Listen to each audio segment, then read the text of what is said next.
Welcome to the She Said Privacy, He Said Security podcast.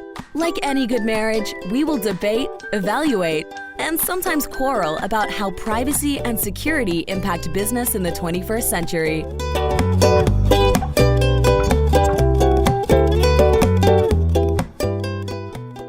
Hi, Jody Daniels here. I'm the founder and CEO of Red Clover Advisors, a certified women's privacy consultancy. I'm a privacy consultant and certified informational privacy professional providing practical privacy advice to overwhelmed companies.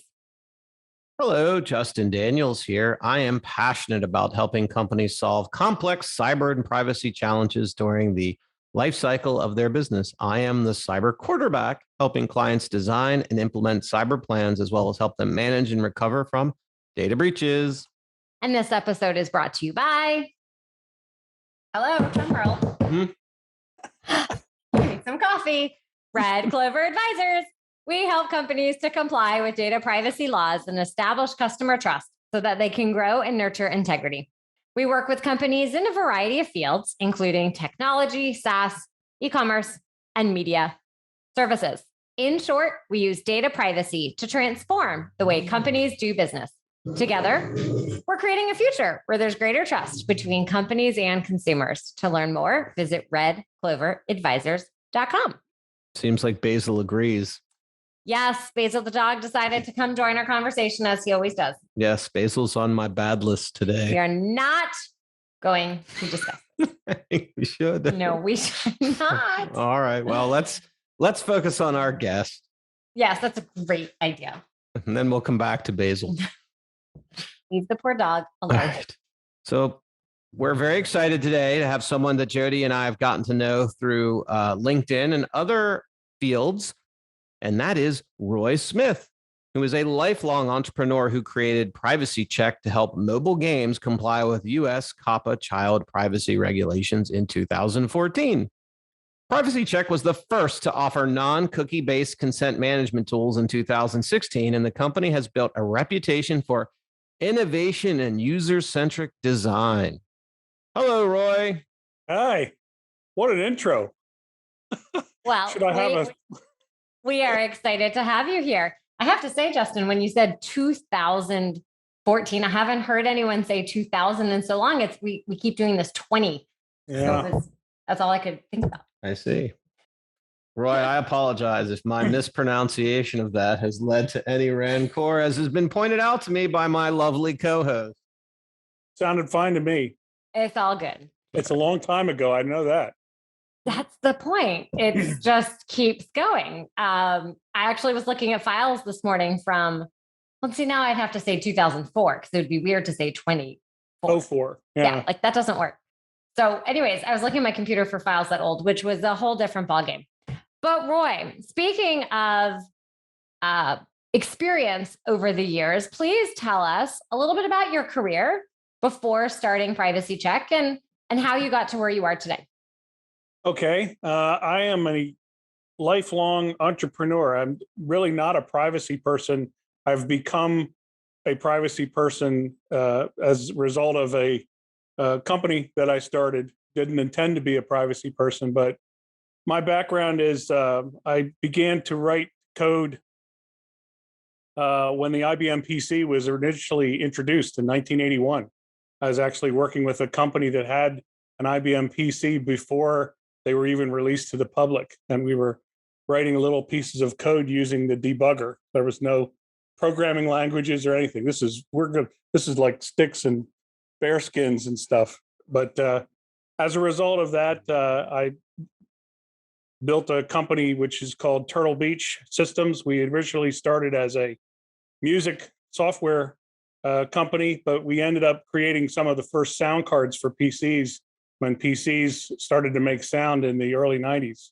That company ended up being the number one provider of headphones for people who play Fortnite and other games like that today. It's now a publicly traded company, literally started on my kitchen table in '85. So after that, I got involved with some incubators and various other things, started another company that made mobile app development tools called AppMobi. We sold that to Intel in 2013. And then I learned about this law in the US called COPPA, which is the Children's Online Privacy Protection Act. And I knew from dealing with all the game publishers that this was going to be a big problem for them. COPPA was at that time being strengthened to protect kids against all the crazy things that you can do when a kid is using a phone. You can use the GPS API and know where they are without them doing anything. You can capture video, capture audio. And so COPPA was updated to address that. And I saw an opportunity to create a software toolkit that game publishers could use to make it much easier for them to comply with the law. And that's how I got into the privacy game. That was in 2014. We initially started as AgeCheq. That was the original company name. But then when GDPR came along and we realized that we had been building something that was going to be a lot bigger than just children under 13 in the US, we rebranded as PrivacyCheq, and we put out a GDPR product. We have a CCPA product, and we just focus on the area of transparency, which is giving people notices that they can understand, and consent management, which is getting their preferences, storing them in a way that the entire enterprise can honor the wishes that the person is given, and also as data is shared out to third, fourth, and fifth parties, that those third, fourth, and fifth parties can understand what the person's preferences were and can act on them. Well, first, congratulations on starting all those companies and successful exits. That's very exciting. Well, there have been some failures too. That's typical. we won't talk about them, but it's not like I'm batting 1,000. Well, we're going to celebrate the success here today. So kudos to you. And I know that Justin wants to dive on into one of my favorite subjects, which is all about cookies. Of course, I prefer the gluten-free chocolate chip kind. See, you know what I think is interesting in what Roy said is he got started in gaming. And when I think about blockchain, where Roy's technology may also apply, that has been a huge use case. And so it's interesting, Roy. Any thoughts around, just as an aside, about how gaming has had an impact on not only privacy, but a lot of these new technologies? It seems like user adoption is really linked to games because I guess people just like playing them. Yeah, I personally am not a computer gamer, but in the Turtle Beach days, the things that people were using sound cards for were to play games like Counter-Strike, and Myst was a popular game back in those days. And definitely the notion of gaming has really pushed a lot of technology. You know, the mobile games are at that time in 2014, it was a $25 billion industry, and the Apple iPhone just was introduced in 2007. So within 5 years, it went from 0 to 25 billion. Today, mobile gaming is about a $55 billion industry, and it's definitely leading a lot of technology, and blockchain, as you mentioned, is certainly being brought along with that. Just interesting. But now we're going to go back to my favorite topic. We're now going to talk about dessert. Yes. So, yeah. So, Roy, as cookie-based tracking fades away due to regulatory concerns, how do you see consent working in this a post-apocalyptic cookie future?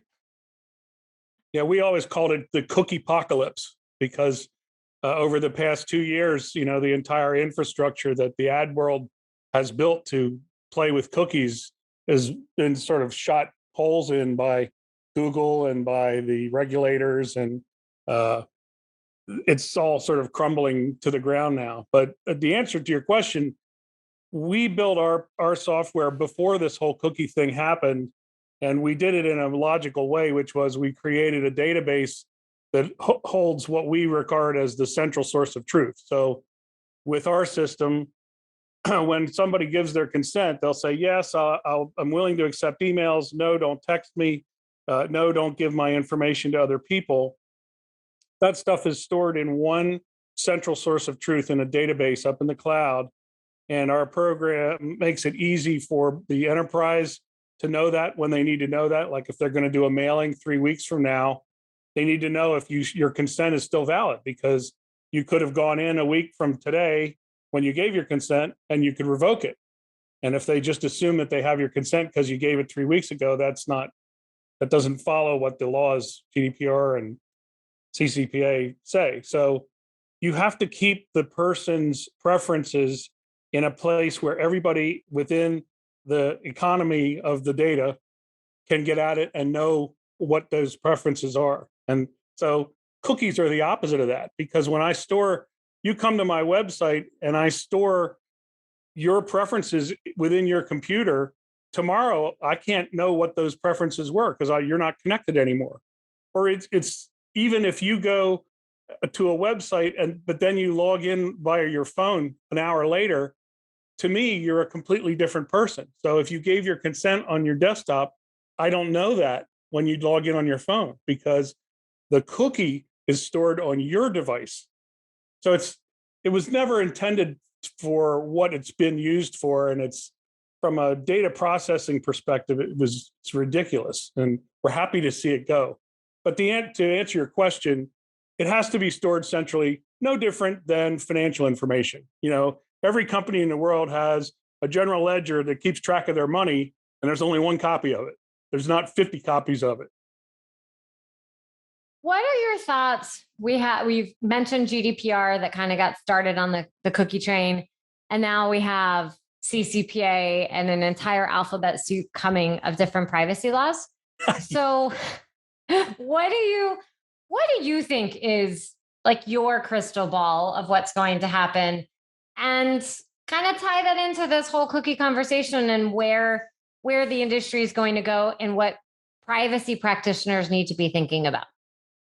I would just touch on one thing that you said in your question, that GDPR and the cookie thing are tied together. That's really not the way it happened. GDPR really didn't say much about cookies. The ad guys said, this GDPR is going to be horrible for us. Let's do something with cookies and act like we're going to comply with it. So from my perspective, the whole cookie thing in GDPR was a complete boondoggle. It was a red herring. It wasn't part of GDPR. So fair point. It really started back in e-privacy lands years before, but no one did it the way it was supposed to be done. And so the average person kind of connects cookie banners with GDPR because of they've been so annoyed by those stupid banners that come up, and it's very difficult for you to go through and say, I don't want to give cookies to anybody. Yes, it was malicious compliance is what it was. Yeah, I have all kinds of terrible cookie experience stories, but we're going to push those stories aside. Yes, we've squared away our e-privacy and our GDPR. Yeah. So let's move to the sort of crystal ball, where you think and what you hear is happening, and then how your company is evolving to meet those different needs. Perspective of an enterprise, if you're in the U.S., we are now moving toward a situation where you have a balkanized privacy regulatory world where, okay, well, if the person is in Colorado, I can do this. If they're in California, I can do that. If they're in Maine, I can do that. And this is the exact situation that the Europeans were when they decided to do GDPR, because they had this extreme balkanization of privacy laws, and it was causing all kinds of problems for enterprises. Sadly, the reason why we're in this condition in the US is because Congress has never acted to create a federal privacy regulation. And had they done that, I don't think the states would be making their own. The whole CCPA thing, the California Alistair McTaggart creating CCPA was done because he was just angry at how much private data was being slung around with nobody really being called to task for it. So what is going to happen is, I believe, yes, it's nice that they're down there in DC talking about a federal privacy regulation. I don't believe that's going to pass. We have an election year.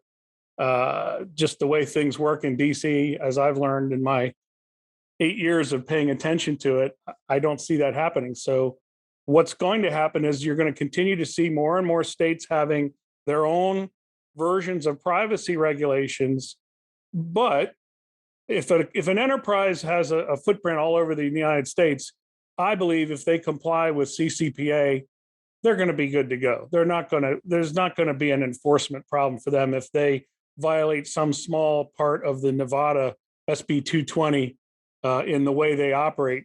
I think the regulators, when they do start enforcing these laws, which we're hoping that's any day soon, the regulators are first going to look for companies that are just egregiously ignoring them or doing really horrible things. For example, TikTok, or there's 1,000 companies you can think of that are just not doing good things with privacy. I believe the regulators are first going to go there. They're not going to go after a company that's trying to do the right thing, but in this particular locale, what they've done over here for California doesn't match. But if they do that, if we get to a world that happens, one of the functions of our software is to isolate the enterprise from all of these complexities. So we have the notion of a responsive compliance where if you tell me you tell our software, okay, well, this is within this jurisdiction, our software operates itself appropriately to that. So for example, within GDPR, each of the member states can pick the age of consent for a child.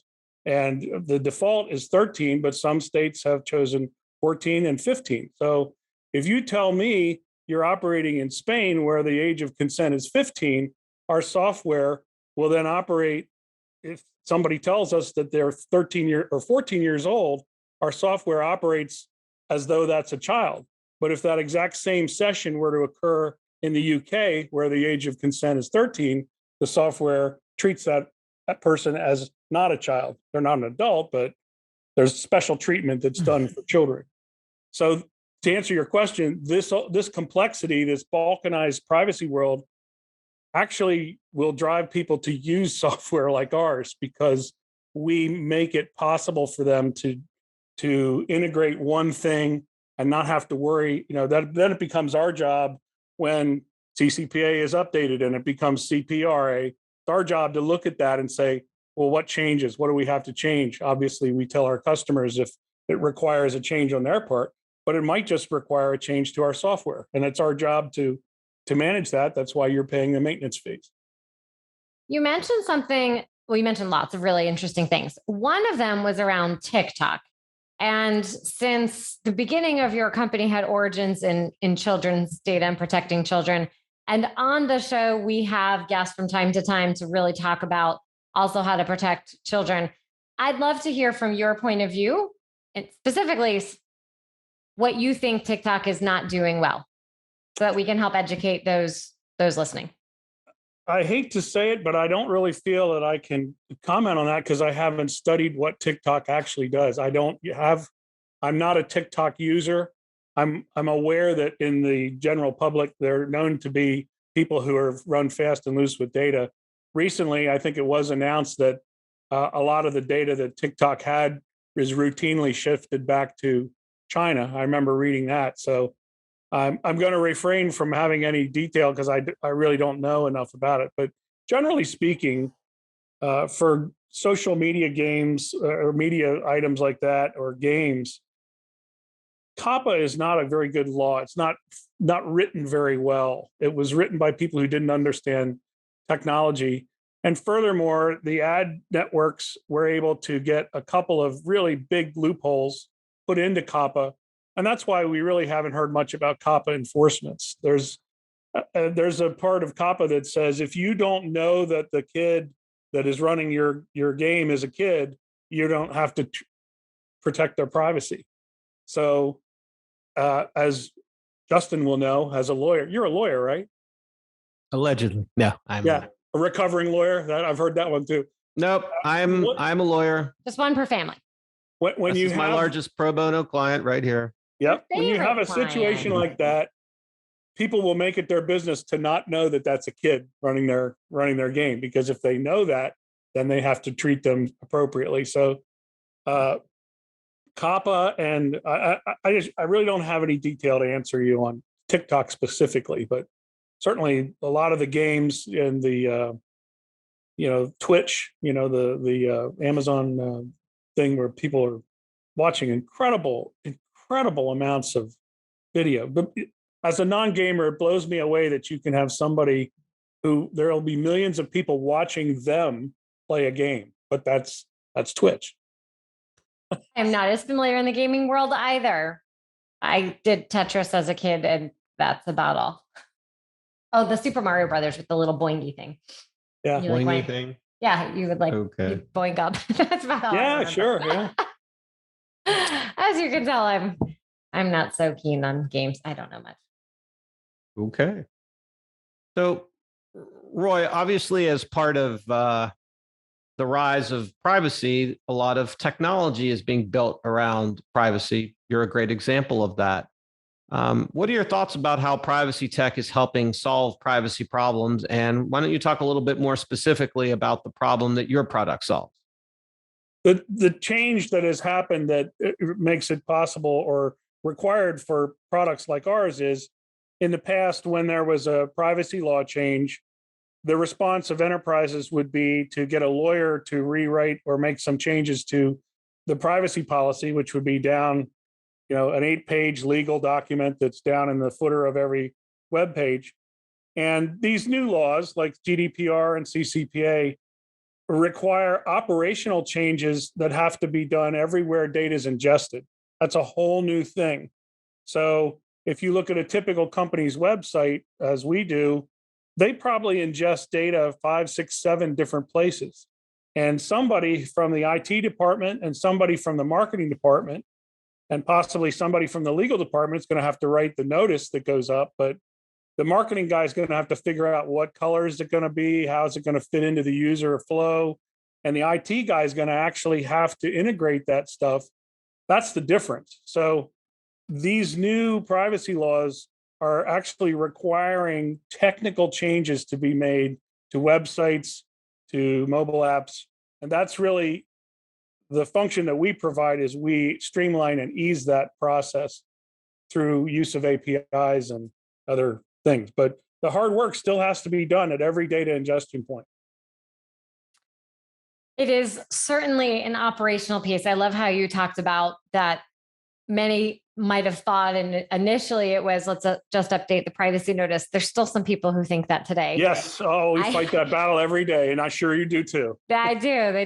They want the just gave the take us back to the old days. Yeah. Roy just gave the history of what created the opportunity for you to have your business, right? It's true. It's GDPR that, to Roy's point, took it from, hey, we need to do operational things like how do we access the data, right to be forgotten, and CCPA. And that's where I guess Roy's product comes in, and then what you help people do. Right. We work together. We do. Companies need tools. Companies need people to help interpret how best to set them up, how to use them, how to keep it going. Because when the marketing person has a grand new plan of what to do, it has to connect with the software and the tools and make it all work together. You have to think about, can I use this data? Should I use this data? How is the tool set up? Oh, we want to start collecting children's data now. We didn't before. What do I need to do? Or maybe we were only in one country, but now we're going to expand, and that might mean something different. So they need to all work cohesively. One of the things we've really focused on that I don't think anybody or I'm aware of anyone else in the industry is focused on is everything we do, we look at from the perspective of a user, like, my aunt, for example. What would my aunt think when she sees this? And how would my aunt navigate her way through this while achieving the correct outcome? We have come up with these different privacy notice ideas, like, for example, using the paradigm of the food label, that we all see on our packaged food. We've adapted that and made it interactive so that it can work on a mobile device, and it can give somebody who takes the time to look for a privacy notice information rather than giant blocks of text that were written by lawyers that really literally nobody reads. Even the lawyers that I know don't read this stuff.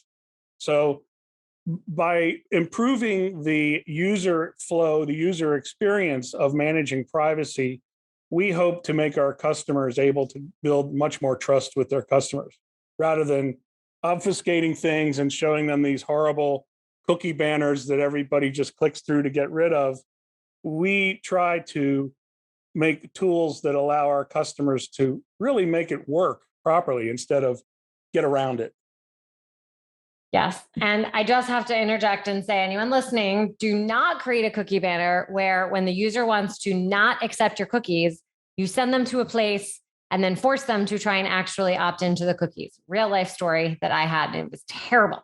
Is that the coffee story? It's not the coffee story. That's a different story. It's not the smart bed story. Not the smart bed story. Website story. Okay. Different episode. We all have a list of cookie banner gaffes that we could probably. Somebody should make a website. Cookiebannergaffes.com. That'd be fun. I'll let it be your next venture. I like the bumper sticker of malicious compliance. Yeah. So, Roy, we always ask our guests this question is, do you have a best privacy or security tip you'd like to share with our audience? Yes. Put two-factor authentication on your mobile device. Also, I have two of them. I have one that has actually two. The second one is use a password manager, because we as humans are terrible at creating passwords. And there's wonderful software that'll create uncrackable, 12 or 16 character passwords and put them on all the sites. I looked the other day, I use Dashlane. I have over 400 passwords and I couldn't tell you any of them, but Dashlane keeps track of that. And between that and two-factor authentication, I think you're 85% of the way there to having a pretty good privacy stance. One of your favorite tips. It is. Actually, Roy, I took it one step further because I'm paranoid. So I do exactly what you do, but then I have another amount of password behind after that, so that I just type that in. That way, if someone were to get to my password manager somehow, they still couldn't have the password. Yeah, your password manager is password protected, right? I was going further because I just thought that was a really good tip. So if somehow someone got your phone, like what if I misplaced my phone and somebody knows it and they're able to look on my password? Yes. Right. Well, the password manager itself has a ridiculous password that I do remember. Okay. So we're saying the same thing. We're in agreement. So Roy, when you are not creating privacy companies and advocating for privacy technologies, what do you like to do for fun? Well, as you can see from my background here, I am a musician. I've been a musician my whole life. I was actually a session guitar player in Philadelphia in the 80s. I played with Patti LaBelle and Grover Washington Jr. and Dexter Wansell. And so I am where I'm sitting. You can't see it, but this is actually a recording studio. My recording console is right here. This is my home office, which is where we've been working since COVID started. So I'm much more of a musician than I am a privacy person. I love it. I actually was a singer in high school. So cool. I just sing lots of Disney tunes with my kids, but it's all good. Roy, how can people learn more about you and PrivacyCheq? Where should we send them?